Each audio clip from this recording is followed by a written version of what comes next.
खोली, दरवाजा खोली। केहू बा?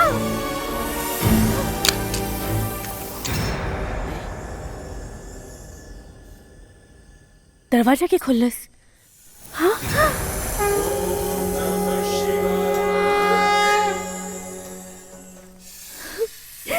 जय भोलेनाथ।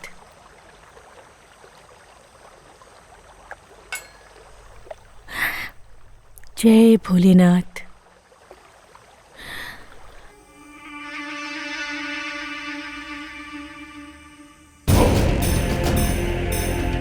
या दे रे।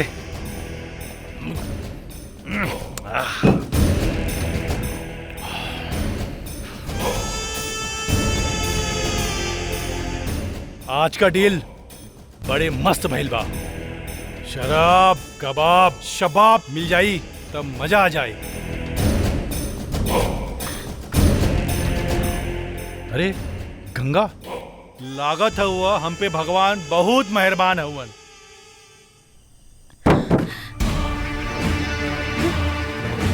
पकड़ा है के?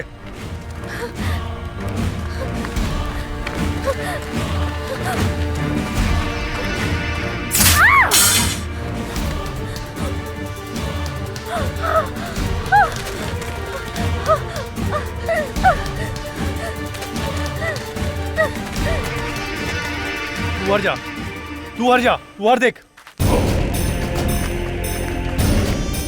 आज गंगा बचे के न चाहिए कौनो हालत में। आज छोड़ब ना। हे भोले बाबा, हमारी मदद करी, हमारी मदद करी भोले बाबा। का भाई मिलल की नहीं रे? देख बार ढूंढ लो के ठीक से।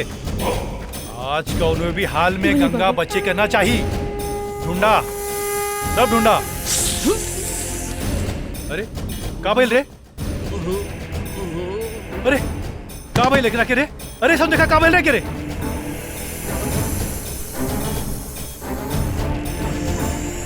अरे बाप रे, इस सांप कहां से आ गए ले? अरे भागा भागा भागा यहाँ से।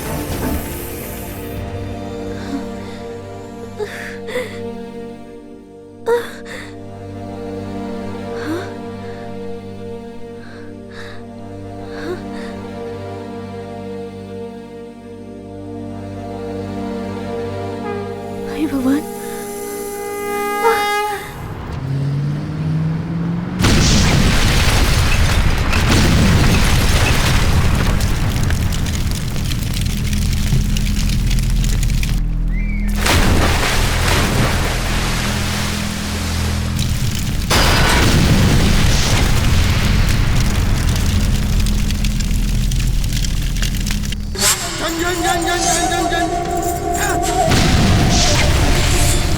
आज हमने अपने गुरु का बदला ले लिया निशान।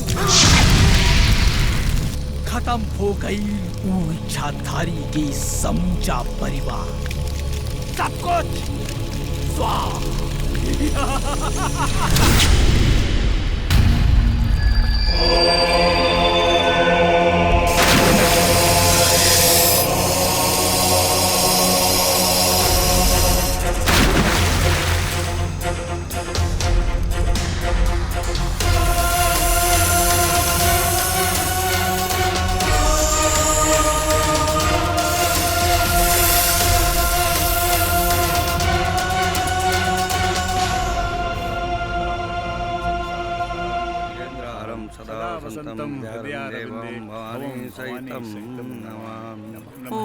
ओम नमः शिवाय।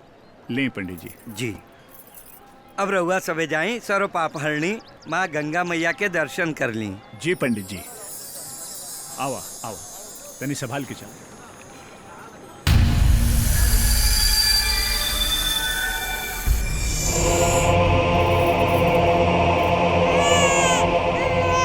अरे बाप रे बाप, बहुत सांप देखा हो, कहीं लइका के काट डाले। अरे बाप रे बाप, हाउ देखा सांप सांप।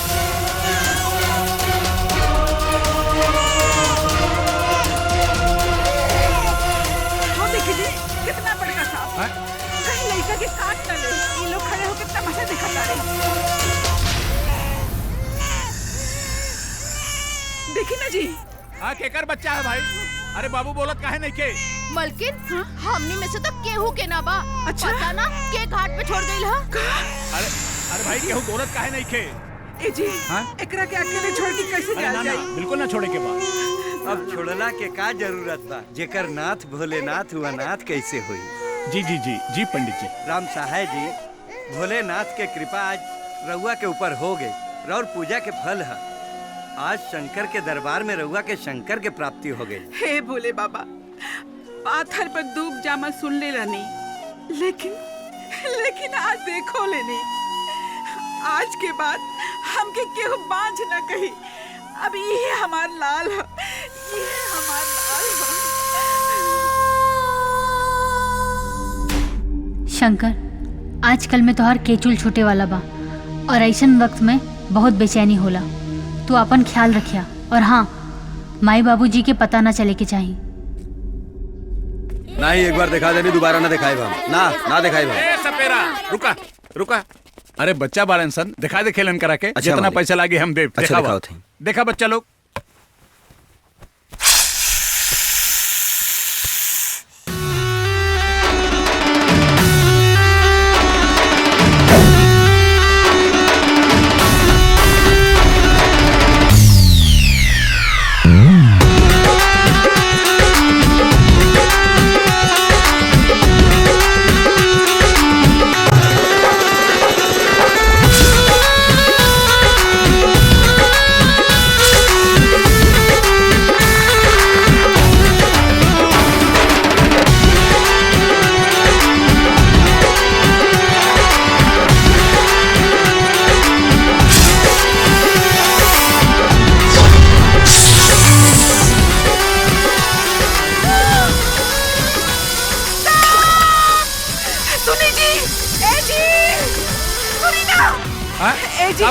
देखी सुनी ना, घर में सांप आ गल बा, बड़का सांप बा। हाँ, अच्छा चल चल चल। ए तू आवा। जी मालिक जी मालिक। जल्दी चली। कहाँ बा? कहाँ बा सांप? अरे कहाँ बा?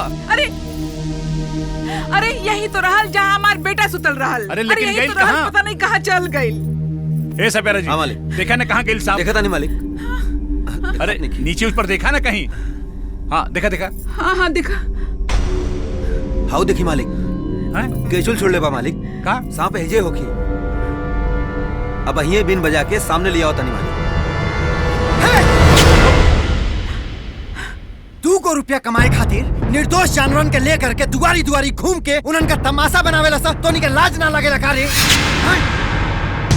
भगवान हट्ठा कट्ठा नहीं देले बाना, कुछ अच्छा काम करके कमाइता सा त नीक लागे।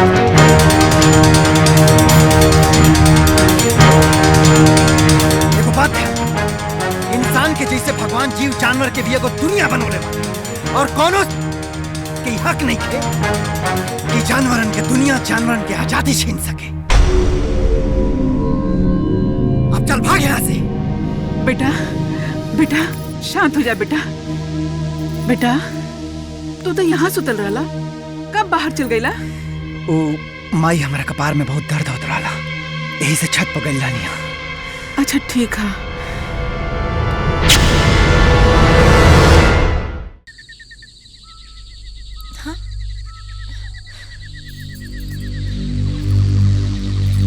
लगता है कोई बालिका रो रही है, चलो देखते हैं।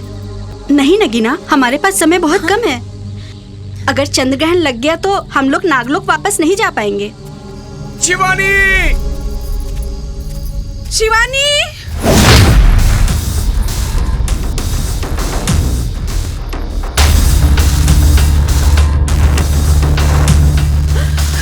कहाँ चल गई? पता ना।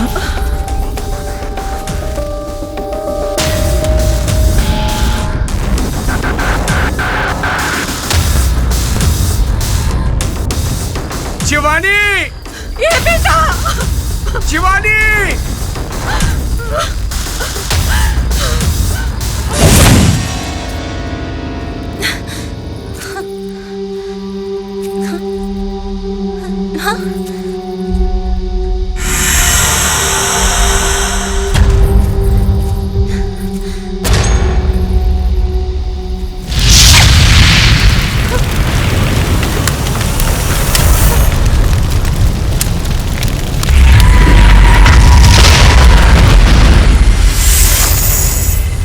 पहचाना मुझे? पहचाना मुझे? पहचाना मुझे? कौन हो तुम? तक्षक वंश का लाल त्रिकाल? मैं जानता था कि अदृश्यमान शिवलिंग की पूजा करने तुम एक न एक दिन पृथ्वी लोक पे जरूर आओगी। छल किया है तुमने हमारे साथ, जाने दो हमें। अब ये संभव नहीं है। चंद्र ग्रहण लगने के बाद तू नागलोक वापिस नहीं जा पाओगी। फिर मैं तुझे आसानी से अपना बना लूंगा। तुम्हारी ये मनोकामना ना नागलोक में पूरी हुई थी, ना यहाँ पूरी होगी।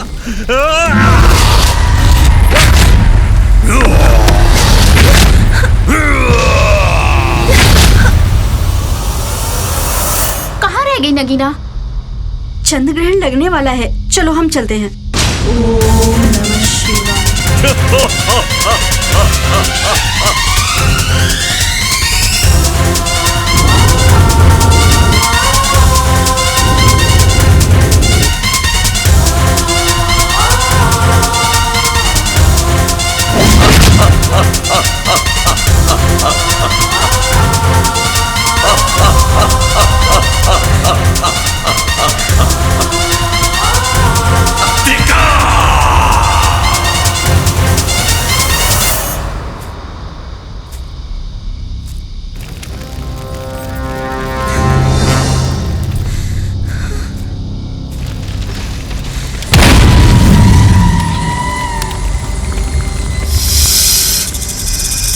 लागत नाग कन्या आग में फंस गई बाड़ी, ओकरा के बचावे के पड़ी।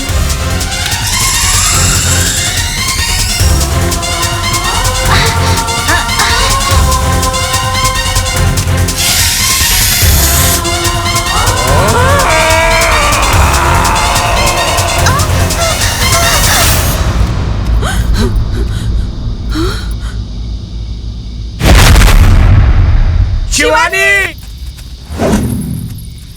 शिवानी! शिवानी! शिवानी! उठ बेटा। शिवानी! उठ।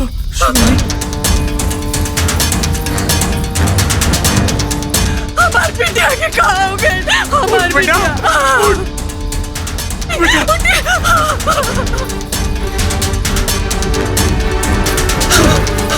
शिवानी!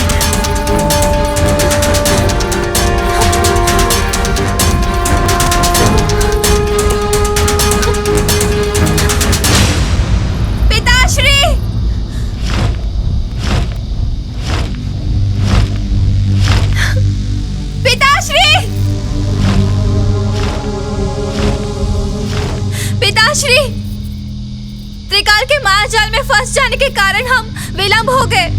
हम यहाँ आपके बिना नहीं रह सकते, हमें नागलोक ले जाइए। अब ये असंभव है पुत्री, क्योंकि नागलोक में जाने और नागलोक में रहने की जो शक्तियां थीं, वो तुमने खो दिया है। क्योंकि तुमसे एक बहुत बड़ा पाप हो गया है। पाप? और हमसे? हाँ, जिस बालिका ने तुम्हारे प्राण बचाए थे, वो बालिका महादेव की परम प्रिय भक्त थी। वो देवघर जल चढ़ाने जा रही थी, किंतु अब वो जीवित नहीं है और उसकी मृत्यु का कारण तुम हो। इसलिए तुम्हें इस पाप का प्रायश्चित करने के लिए पृथ्वी लोक में रहना ही पड़ेगा। पिताश्री, क्या हम कभी भी नागलोक वापस नहीं आ सकेंगे? पुत्री, तुम्हें इस नागिन के तन का त्याग करना होगा और उस बालिका के शव में अपना प्राण प्रतिष्ठित करना होगा, ताकि वो बालिका जीवित हो सके। जब वो बड़ी हो जाएगी, विवाह योग्य हो जाएगी और उस कन्या के माता पिता स्वयं अपनी इच्छा से उसका कन्यादान करेंगे, उसके बाद तुम नागलोक आ सकती हो। तुम्हारे पास समय बहुत कम है पुत्री। उस लड़की के माता पिता उसे जीवित करने के लिए महादेव के शरण में माथा पटक रहे हैं। बाबा आज हमार बेटी जिंदा ला बोले बाबा। रउरा शरण में सर पटक पटक के प्राण दे देवतन। अगर उन दोनों ने अपने प्राण त्याग दिए तो तुम्हारे पाप और बढ़ जाएंगे और फिर कभी तुम नागलोक वापस नहीं आ पाओगे और ये वियोग ना हमसे सहा जाएगा और ना ही तुम्हारी माता से। इससे पहले कि वो दोनों अपना प्राण त्याग दे, तुम शीघ्र ही अपना प्राण उस बालिका के शव में प्रतिष्ठित करो ताकि वो बालिका जीवित हो जाए। महादेव तुम्हारी रक्षा करें।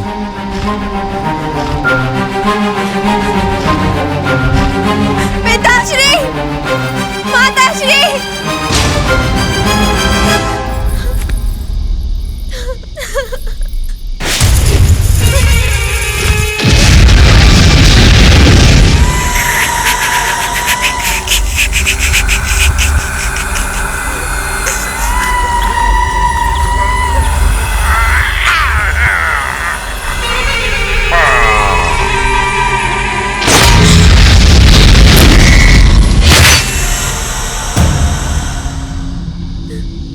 तरस आता है मुझे तुम्हारी इस लाचारी पर।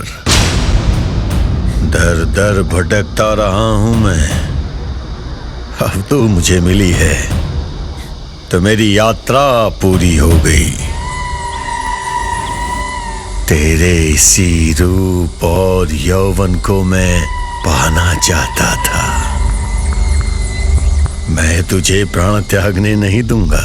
तेरा अंतिम समय आ गया है, रोक सके तो रोक ले।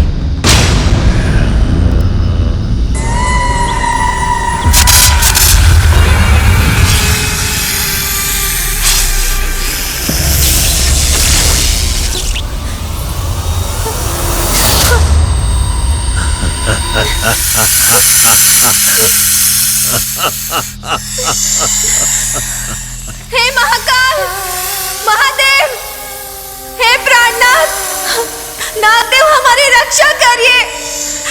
नागदेव, नागदेव हमारी रक्षा करिए।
स्वामी, हमें हमारा तन त्यागना होगा। पता है हमें। जिस बालिका ने अपने प्राण देकर हमारे प्राणों की रक्षा की, अब उसके तन का प्राण बनकर हमारी आत्मा को रहना होगा। हमें भी जानते हैं। आप सब जानते हैं। यदि आप सब जानते हैं तो हमें ये भी बताइए कि हम आपके बिना कैसे रहेंगे। हम आपके बिना एक क्षण भी नहीं रह सकते, कदापि नहीं रह सकते, कदापि नहीं। भगवान पे विश्वास रखिए नगीना, वो आपको कभी निराश नहीं करेंगे। अगर उनकी कृपा हुई तो हम आपके आसपास ही रहेंगे। शिवानी के माता पिता जिससे उसका विवाह तय करेंगे, वो वर और कोई नहीं, आप ही होंगे। हम आपके सिवा किसी अन्य के नहीं हो सकते।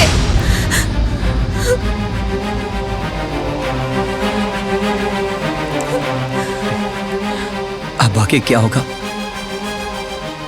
ये तो भगवान ही जानते हैं।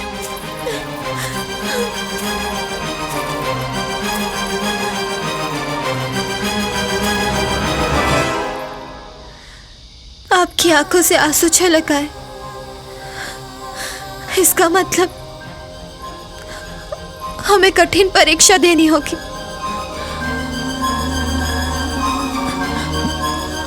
कैसे कहूं?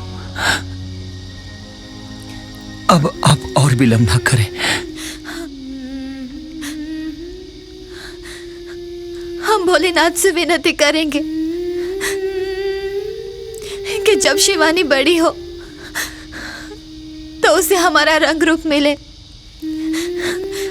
ताकि आप हमसे दूर ना रह पाए। हमारी भी यही इच्छा है।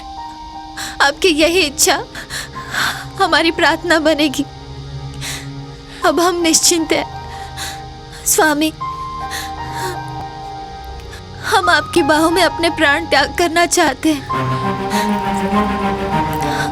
हमारी प्रार्थना स्वीकार करिए।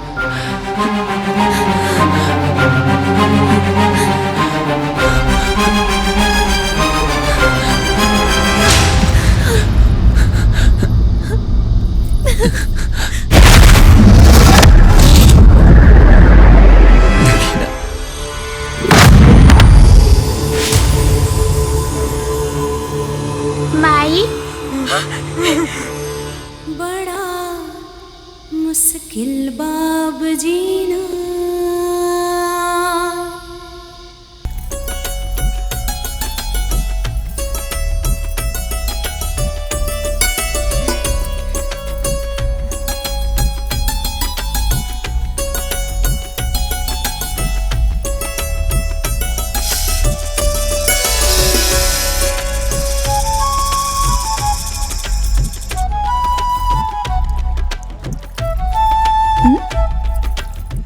ढेर चीहा जन। ई सांप बचपने से सिर्फ शिवानी के हाथ से दूध पिएला।